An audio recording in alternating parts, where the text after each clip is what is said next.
As we grow older, certain habits settle in, some comforting, others less so. But what if some of these behaviors are silently pushing people away without anyone daring to tell you? The truth is, the way we carry ourselves in our later years shapes how others perceive and interact with us. In this eye-opening discussion, we'll uncover 12 subtle yet damaging habits that might be affecting your relationships. These aren't about looks or age, they're about dignity, connection, and respect. The good news, most are fixable with a little awareness. 1. Neglecting personal hygiene. Hygiene is the unspoken language of self-worth, a daily ritual that communicates to the world and yourself that you matter. When neglected, the consequences ripple beyond mere appearances. Consider the workplace. A stained collar or unwashed hair might be dismissed as trivial, but studies show colleagues subconsciously associate poor hygiene with unreliability, even incompetence.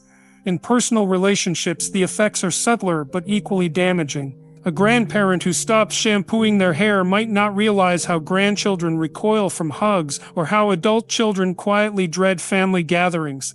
The issue isn't just odor or appearance, it's the unmet expectation of care. Psychologists link hygiene to mental health. Depression and anxiety often manifest in self-neglect, yet societal stigma persists. A person reeking of cigarettes or sweat may face judgment, not curiosity about their circumstances. Even in healthcare settings, patients with poor hygiene might receive less attentive care, as biases cloud professional objectivity. The solution isn't shame but awareness. Small steps like investing in breathable fabrics to combat body odor or adopting a 5-minute skincare routine can rebuild confidence. Hygiene is a skill, not an innate trait, and revisiting its basics can reignite a sense of control. Moreover, cultural norms complicate the issue. In some communities, frequent showers are seen as wasteful. In others, deodorant use is optional. These differences can clash in multicultural workplaces or families, leading to misunderstandings. Education, not criticism, bridges this gap. For instance, teaching teens the science of sweat glands demystifies the need for antiperspirant. Similarly, explaining how oral hygiene prevents systemic health issues like heart disease makes brushing more urgent. Hygiene isn't vanity, it's a daily investment in dignity, health, and social cohesion. 2. Speaking without a filter. Unfiltered speech often masquerades as brutal honesty, but its roots run deeper than age. Cognitive decline can erode impulse control, making elders blunter. Cultural shifts play a role too. Older generations raised on tough love may mistake cruelty for candor, yet the fallout is universal. A comment about a daughter-in-law's weight might be brushed off as a joke, but it seeds insecurity. A critique of a friend's parenting style could end a decades-long bond. Over time, the speaker becomes isolated, puzzled by the silence that replaces laughter. The line between honesty and harm hinges on intent. Constructive feedback delivered with empathy builds trust, unsolicited opinions erode it. Consider workplace dynamics. A manager who critiques an employee's presentation style, your mumbling makes you seem unprepared, risks defensiveness. Reframing it, let's work on projecting your voice, your ideas deserve attention, fosters growth. This principle applies to personal relationships. Instead of "you've let yourself go," try "I've noticed you're stressed, anything I can do." Historically, societies valued tact. Victorian-era etiquette manuals dedicated pages to delicate speech, while Japanese Han and Take Me True Feelings versus Public Facade emphasized discretion. Today's cancel culture complicates this balance, rewarding call-out behavior over dialogue. Yet wisdom lies in discernment. Not every observation deserves voice. Ask, is this true? Is this kind? Is this necessary? If only one answer is yes, stay silent. Practicing filtered speech also strengthens emotional intelligence. Mindfulness exercises like pausing for 3 breaths before responding create space for kindness. Role-playing difficult conversations with a friend can build this muscle. For elders, acknowledging changing social norms. I was raised to speak plainly, but I'm learning new ways opens doors to connection, not condemnation. 3. Wearing ill-fitting or outdated clothes. Clothing is a nonverbal manifesto. A fraying t-shirt or high-water pants doesn't just signal apathy, it broadcasts a disconnect from the present. Fashion psychologist Dr. Karen Pine notes that outdated attire can trigger perceived obsolescence, where others assume the wearer is similarly stuck in their thinking. This matters in job interviews where conservative suits still dominate and social circles where a neon windbreaker screams tourist in a city of tailored coats. Fit is equally crucial.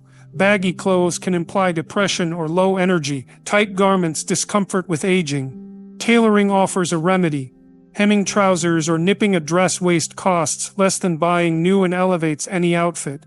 For budget-conscious individuals, thrift stores like Goodwill often stock barely worn designer items at discounts, while apps like Depop let users trade pre-loved clothes. The goal isn't trend chasing but intentionality. Cultural context reshapes these rules.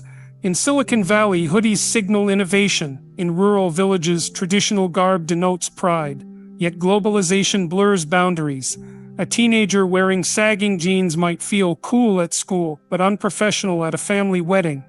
Teaching sartorial adaptability like keeping a blazer in the car for impromptu meetings builds versatility. Sustainability also intersects here.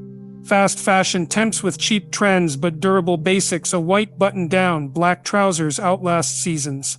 Capsule wardrobes pioneered by designer Donna Karan advocate mixing 30 versatile pieces for endless outfits, reducing decision fatigue.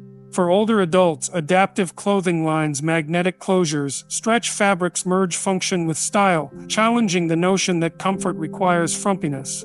Ultimately, dressing well is an act of respect for oneself and others.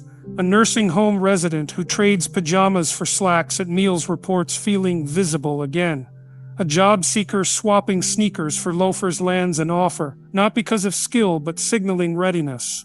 Clothes don't define worth, but they shape perception, a tool worth wielding deliberately. 4. Dominating conversations. Conversations are meant to be exchanges, not performances. While older adults often carry a wealth of experience, there's a fine line between sharing wisdom and overshadowing others. Dominating dialogue, whether through lengthy anecdotes, unsolicited advice, or repetitive opinions, can unintentionally signal that one's own voice matters more than others. This tendency might stem from a place of vulnerability, a fear that silence equates to being forgotten, or a habit formed in eras where authority figures were expected to lead discussions. But in modern interactions where collaboration and inclusivity are valued, monologues risk alienating listeners. People crave reciprocity. They want to contribute, not merely absorb. The consequences of over-talking ripple beyond the moment. Relationships may fray as friends or family members withdraw to avoid predictable lectures. In professional or community settings, dominant speakers might lose influence as others associate their input with exhaustion rather than insight. Even well-meaning guidance can fall flat if delivered without first understanding the listener's needs. To foster connection, shift from speaking at people to speaking with them. Ask open-ended questions that invite reflection.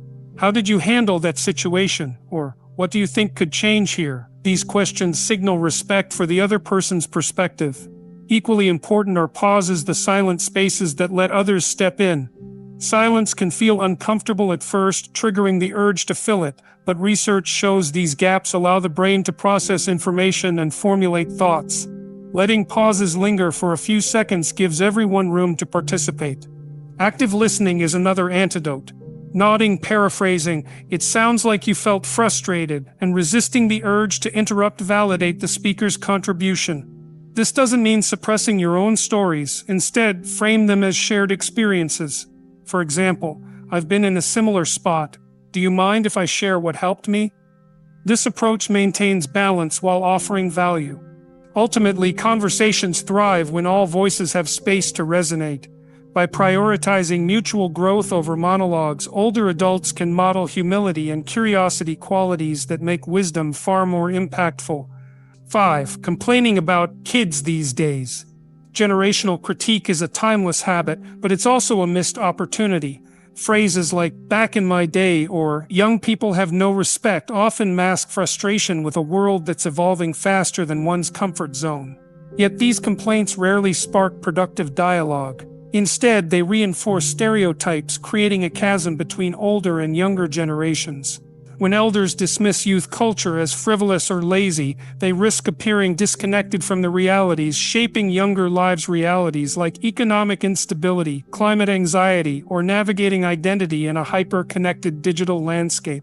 History offers a mirror. Similar gripes were leveled at baby boomers in the 1960s, Gen X in the 80s, and millennials in the early 2000s. Each generation faces unique challenges, and what looks like apathy from afar might be resilience under pressure. A teenager glued to their phone might be managing social anxiety through curated online interactions. A college grad job hopping could be adapting to an unstable economy. Jumping to judgment closes the door on understanding these nuances. Curiosity, however, opens it. Asking, "What's it like navigating today's world?" invites storytelling, which builds empathy. Follow-up questions like, "What do you wish older people understood about your generation?" or "How do you stay hopeful amid specific issue?" dig deeper. These conversations might reveal that today's youth grapple with the same universal struggles: belonging, purpose, love, but with tools and context unfamiliar to previous generations. The benefits of bridging this gap are mutual. Elders gain fresh perspectives that combat stagnation, while younger individuals feel seen, not scrutinized. For instance, a grandparent learning TikTok trends might discover creativity and humor, while a teen hearing about 1970s activism could draw parallels to modern movements. Even disagreements become less divisive when rooted in respect. When concerns are genuine, say, about social media's mental health impacts, frame them as collaborative puzzles. I've read that too much screen time can feel isolating. How do you balance it? This shifts the dynamic from "you're wrong" to "I care and I want to learn." After all, progress has always relied on intergenerational dialogue. Dismissing youth as lost ignores their role as tomorrow's problem solvers and squanders the chance to guide them. 6. Ignoring modern etiquette. Modern etiquette isn't about rigid rules, it's about awareness of shared space. In crowded cities or quiet cafes, small actions reverberate. A phone call barked into a receiver at full volume doesn't just disrupt, it asserts, "My conversation matters more than your peace." Similarly, standing inches behind someone in line or halting mid-walkway to check messages communicates indifference to others' comfort. These behaviors might seem trivial, but collectively, they shape how courteous a society feels. The roots of such breaches often lie in habit or distraction. Smartphones, for example, blur boundaries. Users might forget that a notification ping or video autoplay isn't private. Yet, acknowledging the physical environment is key. Lowering one's voice in public, stepping aside for a call, or using headphones aren't sacrifices, they're acknowledgments that everyone deserves dignity in communal spaces. Proxemics, the study of personal space, reveals why these gestures matter. Humans instinctively maintain bubbles of distance, varying by culture but universally tied to comfort. Invading that space, even inadvertently, triggers stress. Imagine waiting for a bus as someone looms inches away, or trying to focus in a library while a stranger hovers.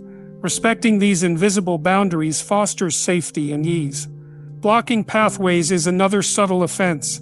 Lingering in doorways, escalator left lanes, or crosswalks forces others to navigate around, breeding irritation.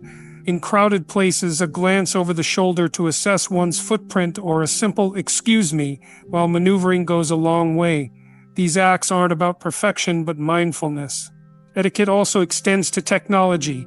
Texting during a face-to-face chat, snapping photos at a performance despite no flash rules, or blasting Bluetooth audio signals a lack of presence.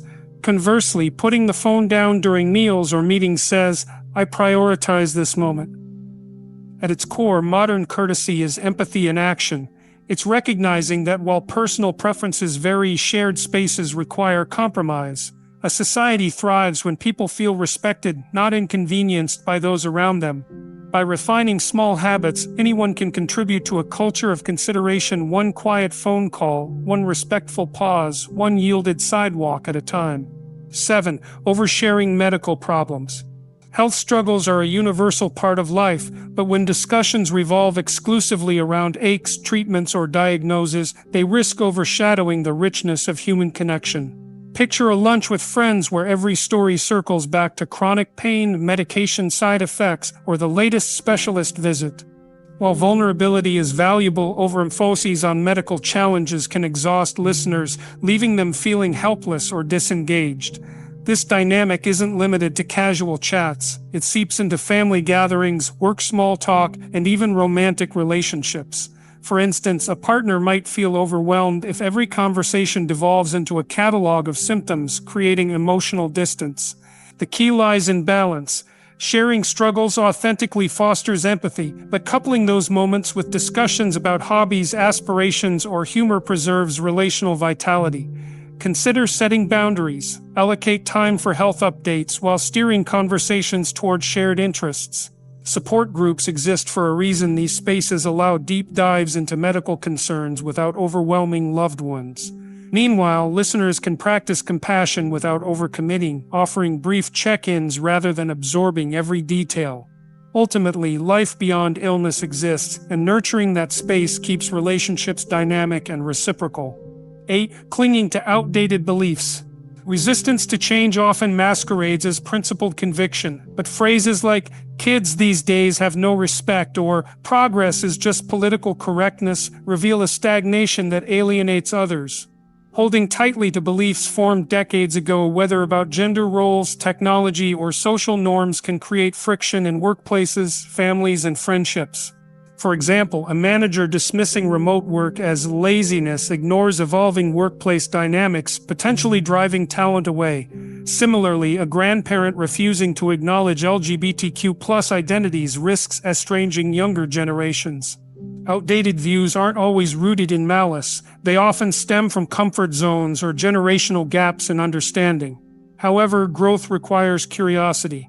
Listening to podcasts, reading modern perspectives, or simply asking questions can bridge divides without eroding core values.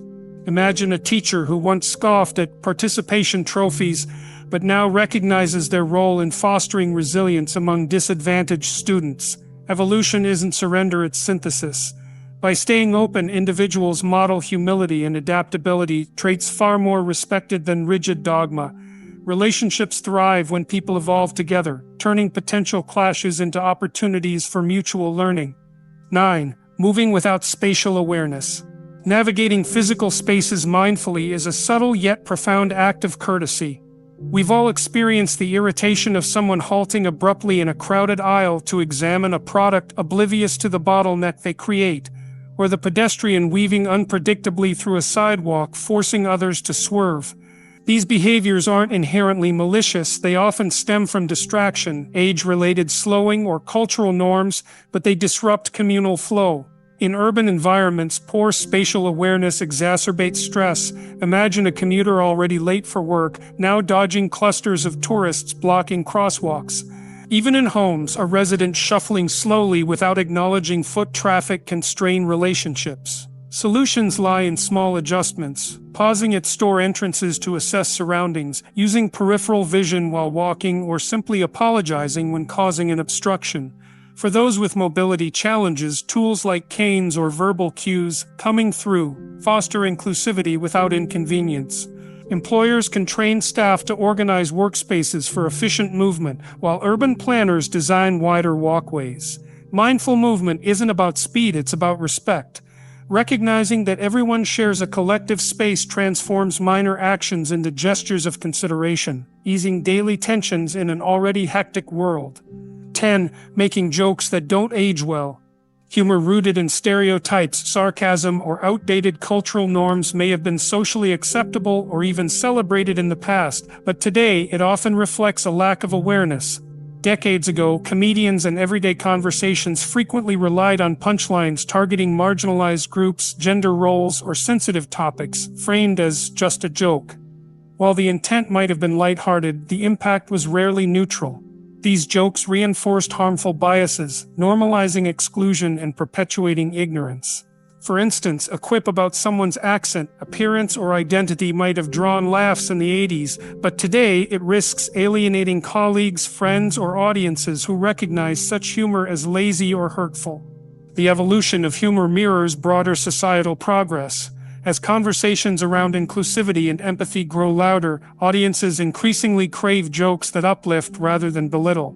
Consider the rise of comedians who mine humor from shared human experiences, awkward social interactions, self-deprecating anecdotes, or absurd observations rather than punching down at vulnerable groups. This shift isn't about political correctness, it's about relevance. Jokes that rely on stereotypes feel tired because they lack creativity and ignore the diversity of modern life. Moreover, humor that divides creates friction in both personal and professional spaces. A workplace where sarcasm or mocking humor dominates fosters distrust and discomfort. Conversely, inclusive jokes, those that bond people through relatable struggles or joyful irony, build camaraderie. For example, teasing a coworker about their coffee addiction, a universal struggle, differs vastly from making assumptions about their habits based on their background. Context matters. What plays as playful among close friends might sting in a broader group where nuances are lost. Navigating this requires emotional intelligence. Before sharing a joke, ask, does this punchline rely on a harmful trope? Could it exclude or demean someone? If so, reframe it. Instead of mocking differences, celebrate them. A joke about the chaos of learning a new culture, told by someone within that culture, invites connection. One told at their expense does the opposite. Humor's power lies in its ability to unite, wields it to bridge gaps, not widen them. Finally, aging gracefully as a joke teller means staying curious. Stay informed about shifting norms, listen to feedback, and don't cling to old material simply because it once worked. Comedy is an art form, it evolves. By prioritizing respect alongside laughter, you ensure your humor resonates across generations, leaving no one behind. 11. Acting helpless when you're not. There's a stark difference between seeking assistance strategically and habitually projecting helplessness. While everyone needs support occasionally, relying on others for tasks within your capability can erode respect over time.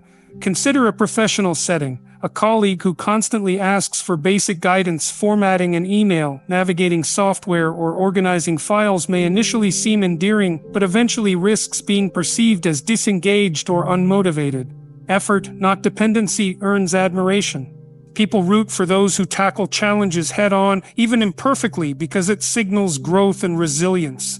This tendency often stems from ingrained behaviors. Some feign helplessness to avoid responsibility, mask insecurity, or manipulate situations. Others adopt it unconsciously, influenced by outdated stereotypes. For example, "I'm terrible at tech," as a self-deprecating catchphrase. Regardless of origin, chronic helplessness stifles autonomy. For instance, a manager who delegates simple decisions to subordinates to avoid accountability undermines their leadership. Similarly, a friend who never plans gatherings or pays bills because they're bad at it shifts burdens onto others, straining relationships. Independence, even in small acts, builds credibility. Learning to troubleshoot problems, whether fixing a printer jam or researching answers independently, demonstrates initiative. It also fosters confidence. Each mastered skill reduces reliance on external validation. In romantic relationships, sharing chores equitably rather than assuming a partner will just handle it nurtures mutual respect. At work, volunteering to lead projects, even nervously, positions you as proactive. However, independence doesn't mean refusing all aid. The key is balance. Ask for help judiciously when facing a novel challenge or seeking expertise, and frame requests as collaborative. Can you walk me through this so I can handle it next time? This approach shows humility and a willingness to learn, traits far more admirable than feigned incompetence. Overcoming helplessness starts with mindset. Replace "I can't" with "I'll try." Embrace trial and error. Messy first drafts, awkward DIY attempts, and stumbling through tutorials are part of growth. Celebrate incremental wins like assembling IKEA furniture solo or giving a presentation without over-rehearsing. Over time, these acts compound, reshaping how others see you and how you see yourself. Ultimately, competence isn't about perfection. It's about showing up, sleeves rolled up, ready to engage. People respect the courage to stumble forward far more than the habit of leaning back. 12. Always needing to be right. The compulsion to dominate conversations with unyielding certainty doesn't reflect wisdom, it breeds exhaustion. Insisting on being right in every debate, whether about politics, dinner plans, or grammar, signals insecurity, not authority. This mindset often stems from fear of vulnerability, of being wrong, or of losing perceived control. But in reality, flexibility strengthens relationships, while rigidity fractures them. Consider a team meeting where a colleague dismisses every suggestion with, "Actually, studies show my idea is better." Their certainty might seem impressive initially, but over time it silences voices and stifles collaboration. Conversely, leaders who admit, "I hadn't considered that, let's explore it," foster innovation. Humility isn't weakness, it's the bedrock of trust. When you acknowledge gaps in your knowledge, you create space for others to contribute, building a culture of mutual respect. This habit also alienates personally. Picture a friend who corrects minor details in every story. "It was Thursday, not Friday," derails casual debates with lecture-like rebuttals, or refuses to apologize for missteps. Such behavior prioritizes being right over relational harmony, leaving others feeling dismissed or combative. Relationships thrive on empathy, not scorekeeping. Breaking the cycle requires conscious effort. Practice active listening. Let others finish speaking before countering and ask clarifying questions. "Help me understand your perspective." Validate emotions before addressing facts. "I see why this upset you, I'd feel the same." Even when confident in your stance, consider conceding minor points to preserve goodwill. Admitting error isn't defeat, it's growth. Saying, "You're right, I hadn't thought of it that way," humanizes you. It models intellectual humility, encouraging others to reciprocate. In conflicts, shift from winning to problem solving. How can we find a solution that works for both of us? Finally, reframe your relationship with uncertainty. Being right is fleeting, curiosity is timeless. Ask questions you don't know the answers to. Read opposing viewpoints. Embrace the thrill of learning something new. When you prioritize understanding over proving a point, you'll find others eager to walk beside you even when the path bends. Final thoughts. Aging gracefully isn't about perfection, it's about awareness and adaptability. Small shifts in behavior can transform how others see you and how you see yourself. Which of these resonated with you? Share your thoughts below, we'd love to hear from you. If this added value to your day, don't forget to like, subscribe, and hit the bell for more insights. Thank you for your time, your presence here means the world. Until next time, carry yourself with the grace and wisdom you've earned.